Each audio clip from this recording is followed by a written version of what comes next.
Hi guys, I'm here again doing a video about how to export your or prepare your parts for the musicians for next week. Hope you're getting very excited. I certainly am.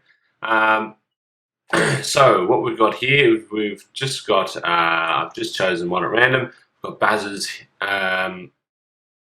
arrangement here, and I just thought I'd go through the process of making sure the parts are readable or as readable as possible for your musicians, just to make sure that you guys get the best results from this fantastic opportunity. So I'm here in Sibelius with I'm in Sibelius 7, of course, and I'll try as much as possible to go over how to do things in Sibelius 6, but I've got Sibelius 7 at home. Alright, so I'm in panorama view, which you can get to through here rather than the page view. Now, with the page view you can see you've only got sort of 2 or 3 bars per page, and it can get really tedious to read from, so I always like working in panorama, unless I'm looking specifically at layout. But we'll get to that later.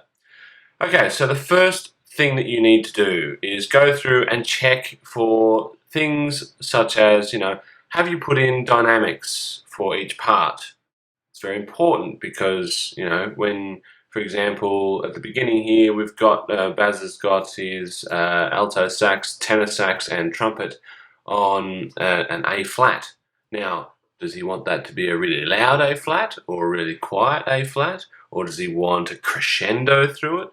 He needs to be more clear. Sorry, Baz, I'm not trying to pick on you, but I'm using you as an example.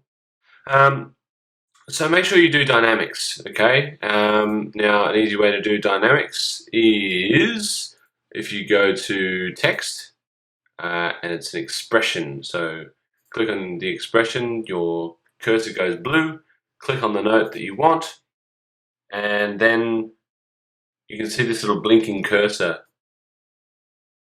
here. Hang on, I'll just do it again. So you got a little blinking cursor. If I right click there, I can select from one of the options, okay? Or I can hold down Command on a Mac, or Apple on a Mac, or Control on a PC, and just type MF, or F for forte, or PP for piano, okay? And once I've done that, I click off anywhere that's not where you were. But you don't have to do that for every, let's say you wanted, let's not do piano. I'm going to assume that Baz wants a forte sound here. So I want a forte across all 3 instruments. Now it's important to put the forte marking on each 3 instruments, because remember, they're not going to have the score to look at. They're only going to have their part. So remember the Alt-click copy-paste function. So if I select anything, hold down Alt, and then click on a note where I want to paste it, it pastes whatever is selected. So it can be quite quick to, if you've got multiple instruments doing the same part, it's good to, it's a really easy way to copy paste, so you don't have to go through that whole process again. So that's select what you want with left click, hold down Alt, and left click on the note where you want to paste that articulation. So that's a great way of doing it. The other thing we need to check is that our enharmonic spelling is right.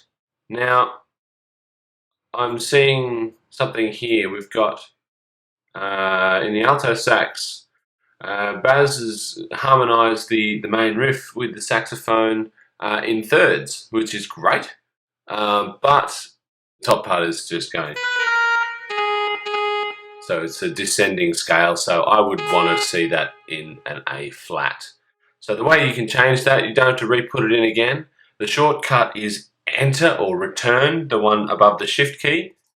So select the note and press Enter, and that'll cycle through the various enharmonic spellings of your piece. Now, we've got 4 bars here to do that, so rather than doing that, don't forget the repeat function. Easy. Select the bar, press R, and it'll repeat it. So rather than do everything again, and that's all fixed. Now again, whenever you get an instrument entering, you need to tell them what dynamic you want them to play at. Yeah, so we've got, at the moment, our forte marking is continuing. So if there was no dynamic marking here, the alto sax would assume that you want to keep it in forte dynamic. Now, whether you wanted to have that slightly softer or the same dynamic is up to you, but you might want to do something like this, have it come in at mezzo forte, so slightly not quite as loud because you've got the top voice, which is in unison with the riff, and this is more a harmony part, so you want it to come out still, but not quite as much as the main riff. Okay, let's have a look at what else is happening in the score. Now I know that Baz has had trouble with his cymbals not playing back unless they're solid note heads. We'll have to work out on a solution to that, Baz. I think it might be a case of adding in a new staff, copying, pasting, but we'll figure that out. So just looking over at your the rest of your instruments, it's all looking pretty good, apart from your no dynamics, but other than that, you've got articulations in the bass part, which is fantastic. You've got slurs in the vocals. Oh God, please don't do that. Cos is spelt with an S. Yes, not a Z. So please no text language. I know it's cool. Oh God, I sound like an old fuddy-duddy. But yeah, we are writing English here. It's not. Yeah, don't be slack with your spelling. We spell correctly because we care. And yeah, but that's okay. Moving on. Again, we've got our enharmonic spelling that I'd probably fix up here, just because it's just if you can make it the least, so that it makes the most amount of sense in the key that you're in. That would be good. And some people might be saying, well, how do I know if it's supposed to be a G sharp or an A flat? I'm focusing up here. Well, the easiest way is just to look down at the chord here and think, now, does my G sharp make sense in an A flat sus4 with a D flat on the bass? So in that context, if the chord is A flat, then I'd want to spell it as an A flat rather than a G sharp. Okay, otherwise I would be thinking it might be an augmented seventh or something. So the player might be confused when they play what's written and they hear consonants rather than dissonance. So it's just little things like that. So anyway, once you've done all that, clear up the empty bars at the end, because this might save you several pages of printing out blank bar lines. So we don't need that. The way that we delete bars, hold down Apple or Command or Control on a PC. Apple's Command on a Mac, Control on PC. Click in one bar and you can see in Sibelius 7 we get a purple highlight, but in Sibelius 6 we get a double rectangle outline of the bar, which is the difference between just selecting a bar and really selecting a bar. So once we've clicked one bar, we hold down Shift and click to the end, and then just press delete, and those bars are gone. Okay, so now the only bars that we'll be printing are bars with music in them. Okay, and that means less wasted paper, which is all good. So now that we've kind of gone through and put all our dynamic markings in, fixed up our enharmonic spelling, making sure that the articulations are right, we're ready to prepare the parts. And this might seem like a tedious task, but it's a really important task to do, because you want the players to have the best experience possible when playing your piece, because you want them to do a good job. and you want them to focus on performing the piece rather than trying to make sense of your tatty score. So, the parts.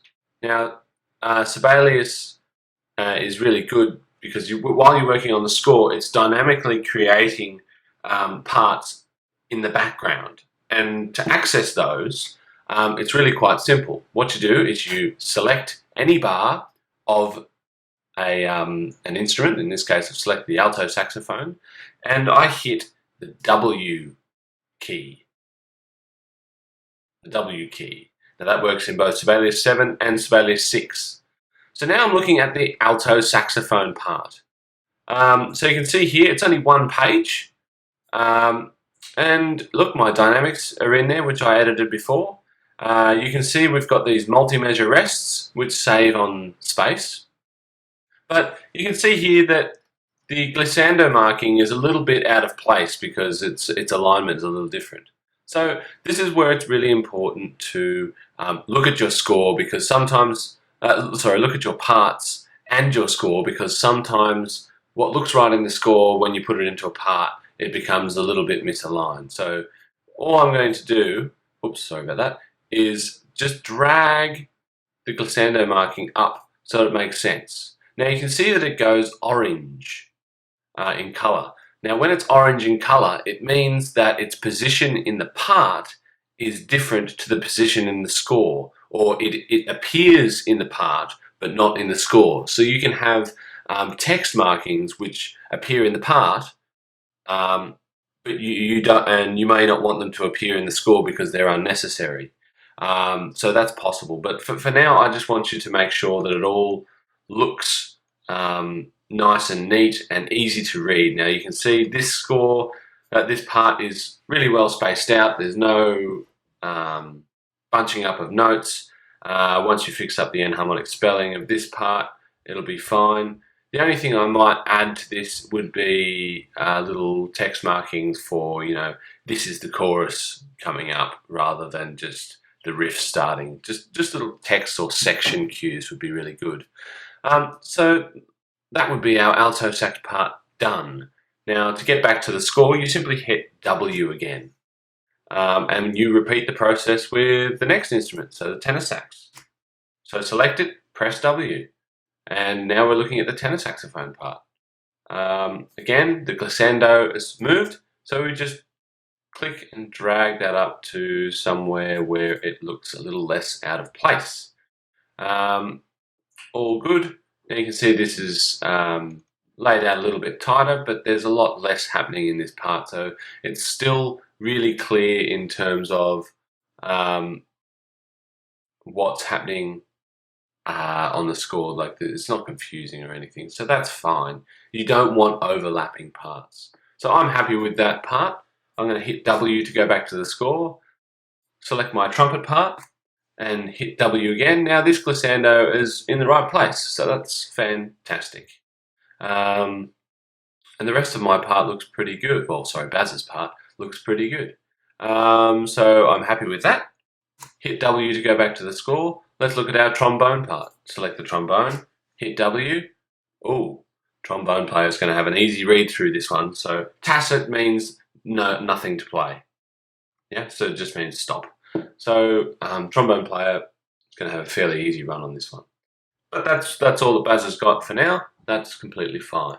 So we hit W to go back to the score. Let's go to lead vocals now.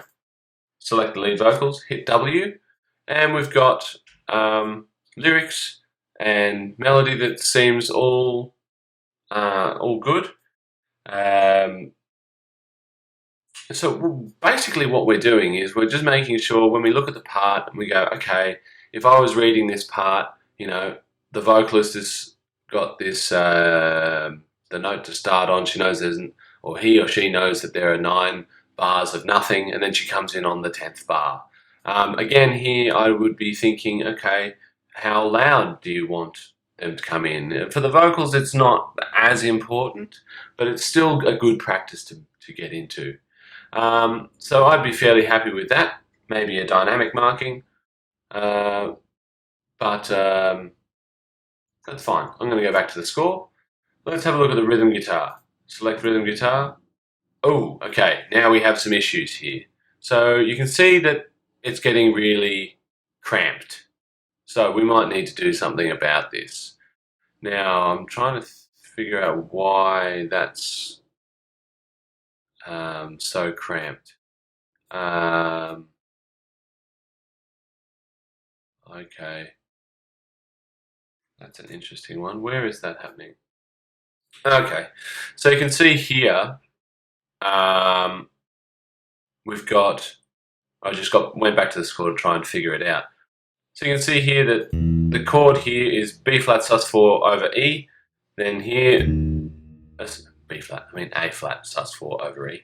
And then here we've got A flat over E flat, and then on the fourth crotchet bit we've got A flat over G. So you might need to put in some notes here to just so that when you click on this bar, it's not, when Sibelius is viewing this bar, it's viewing it as empty, so it's not giving it the space that it may require. So let's just try a little experiment. I'm going to put in a note. Let's just say any old note of G, and then another one G, G. Okay, but I'm going to turn those into different note heads so that they don't play. I'm going to turn them into slash notation. Okay, so now they don't play when I select them. Yeah. Now if I go back to my part by hitting W, you can see that it's not squished the bar up anymore, and it's much easier for the guitarist to know what rhythm to play these chords in, and you can just kind of fine tune them a little bit so it's a little bit easier just by clicking and dragging. Okay. Here we've got a similar problem, so we might choose to you might want to copy paste that bar or just enter in some slash notation just to help Sibelius know exactly when you want those chords to be, rather than it trying to squish them all into an empty bar. So just looking further down here, we can see that the chord symbols for the fourth system are actually hitting the beams of the notes in the third system. So again, we just click on the fourth, the system below, and drag them down so that we've got some space between them, and they don't clash anymore. So that's what I would do. So you can see that sometimes Sibelius does a lot of the work for you, but sometimes when you look at a part, you'll go, "Oh, okay, that's not going to work. Oh, how do I fix that?" And a lot of it's just down to problem solving and understanding what the problem is. Okay, so once I would fix up this bar to look more like this, and this bar, and this bar, I would be happy that that part is more or less ready to go. So I'm going to go back to my score and select my bass part, have a read through, have a look through. Now that looks pretty good. Again, dynamics, how loud do you want the bass player to come in? Any dynamic changes? Do you want them to crescendo? Do you want them to diminuendo? On that topic, if you want to crescendo, they can be found in the lines section. So go to notation and lines up here. In Sibelius 6, you go up to create and create line, and you'll find a crescendo marking. And if you just click crescendo, it'll add it to the selected note. Or if you don't have anything selected, your pointer will go blue, for example, like this, and you select where you want the crescendo to go, and you can simply just drag it out as much as you like. Okay. I would probably add them into the parts in score view, just because it's easier to see where you are in the score, whether you're in the chorus or verse or whatever. So yeah, I'm happy with that part. Let's go through to the drums. So select the part, press W, and here we go. We've got lots of drum stuff. Now again, I know Baz has had a problem with it not sounding unless it's in solid note head, but we'll get there. Now, a little issue here is we've got, this should be hi-hats and toms, but you can see the first three bars no, sorry, 3 beats of the bar, the stems go down instead of up. And now that's just because when you only got one voice in the staff, Sibelius doesn't automatically default voice 1 to go up and voice 2 to go down like it does, let's say, in the next bar. So we've got voice 1 on top and voice 2 in the bass. So you're going to have to manually flip the stems. Now that's very easy to do. All you do is select a note just by clicking on it so it's highlighted and press X. X for flip. And we've got this happening. Now you can see it's gone orange. Now, those who've got a good memory, orange means what? Yes, it's different from the part, different in the part than on the score. So let's go back and check that on the score. Hitting W to go back, and where are we? Yeah, so you can see in the score it's still down. So I would probably just change that just by pressing X. Now, oops, and then just double check that it's still up in the part, which it is, which is great. So that's that little bit fixed. Now, last but not least is the piano part. So select one of these staves in the piano, hit W, and away and up it comes. Again, no dynamics marked, which I would probably do. But other than that, it all looks pretty straightforward. Again, maybe put some rehearsal markings or section markings in the score, which will come up in all of your parts, just so that they know where where the chorus is, so they can get a few cues rather than having to rely on their counting skills, which should be impeccable anyway. Just the easier you make it for the musicians, the better result you get. Yeah, so that's the process in terms of how to prepare the parts. Now, to print the parts, it's actually quite easy. In Sibelius 7, you go up to File. Once you've saved and got your parts looking. Actually, before I do that, parts looking good. You can quickly swap between them. Now, those of you may have noticed that up here we've got all the parts that I've opened since opening this file. So if I wanted the drum set, I could click on that, then I could quickly flick over to the trombone, and then over to the alto sax, then to the tenor sax, and the full score again, rather than using the shortcut W. Now you can also click on this tabs button over here, which you can select the parts as well. So once you've got them looking the way you want and saved, now it's time to print. Okay, so once you've got your score looking the way that you want and you're ready to print, there's a few other things that you can do just to save yourself a little bit more paper and just to make it so you're not turning pages every 2 bars. So what I'm going to do is I'm going to adjust the staff size. Now if I go to layout options, you can see my staff size is up here is set to 7. Now that's reasonably large. It's not ginormous, but it's pretty large. So if I click down to maybe 6.5, even down to 6. 6 for a score is okay. But you can see that all of a sudden I'm getting now 3 bars per page. Now that may seem like a bit of a, not much gain, but in doing so it was 20 pages and now it's down to 15. So that's 5 pages less. That's all a really good gain. Now again, we've got some red overlaps here. Now remember, when you see those, all you need to do is click on the lower staff and drag down until Sibelius readjusts everything, and you can see it's snapping to fill out the whole page. And it's probably good to do this. You can do more options to save yourself even more page space, but at the moment it's not really worth it. So as you can see, I'm just going through and clicking on the rhythm guitar and lowering it down until it snaps to fill out the whole page. Now this is a manual process, but it's probably the easiest and quickest way on a score of this size. There are automatic settings that you can do to customize these things, but I'm just doing it the manual way.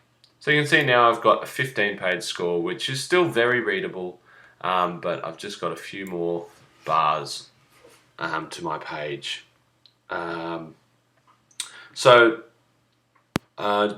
What I can do is I can still the part staff size is still 7, and that's good. You don't want to make it too small because sometimes the players have to read it from a fair distance away.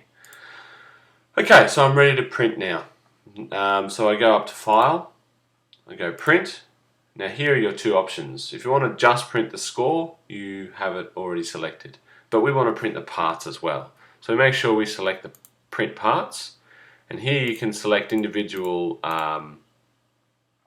parts and select how many copies of each that you want. Should you want, let's say you had maybe two trumpets, 2 sax, 2 tenor saxophones and 2 trombones, but one of everything else. You can easily double click and change the number of copies. It just makes it really easy to do.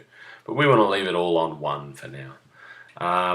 Here you can set your printer settings and everything there. And once you're ready to go, you say use your OS dialog box and it'll come up with a standard printer. I don't have a printer installed on my computer here, so I could save it as a PDF instead, but you should be able to print no problems. But that's how you do it. If you have trouble, you can just export it all as a PDF and then print it out as from PDF files. To do that, you go File, Export as a PDF, and you want score and all parts in one file. You can customize the file name here. These little, I can't remember what they're called. Someone will help me.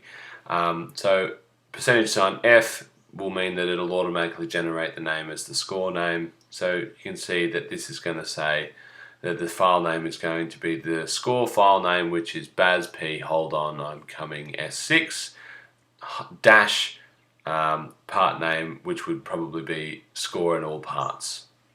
And then you need to set your destination. Once you've done that, maybe your desktop or your thumb drive or whatever, and then click Export. Please bear in mind, if you have a smaller screen, you may have to scroll down to see these options. I hope that's been helpful to everyone, and I look forward to hearing everyone's arrangements on Wednesday for Group 2 and Friday for Group 1. Don't forget that because we're having these performances, there will be no class, but if you want to come and ask me for help or feedback on your arrangement between now and then, just email me your Sibelius or come and see me, or both. And I've got time to sit with you and go through. I know some of you have done that already. Yeah, I look forward to hearing them all next week. Thanks, and enjoy the rest of your weekend. This is Andrew, signing out.